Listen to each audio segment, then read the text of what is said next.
একের পর এক ঝামেলা, সহ অভিনেত্রীদের সঙ্গে জিতুর সম্পর্কে কেন বারবার প্রশ্নে। একটা সময় দিতিপ্রিয়া রায়ের সঙ্গে স্ক্রিন শেয়ার নিয়েই তৈরি হয়েছিল বড় বিতর্ক।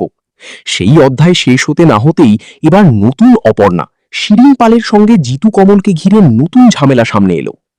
ঘটনার সূত্রপাত এক ফেসবুক পোস্ট থেকে।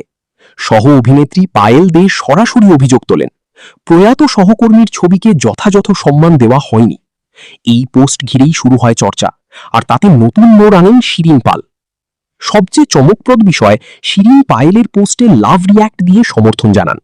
শুধু তাই নয়, একই পোস্টে সমর্থন আসে দিতিপ্রিয়া রায়ের দিক থেকেও। ফলে এক মুহূর্তে যেন তৈরি হয়ে যায় এক অদৃশ্য ফ্রন্ট, যেখানে জিতুর বিপরীতে দাঁড়িয়ে একাধিক সহ অভিনেতা।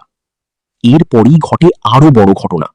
জানা যায় জিতু কমল ফেসবুকে শিরিন পালকে আনফ্রেন্ড করে দিয়েছেন, অথচ কিছুদিন আগেও তাদের বন্ধুত্ব ছিল চোখে পড়ার মতো।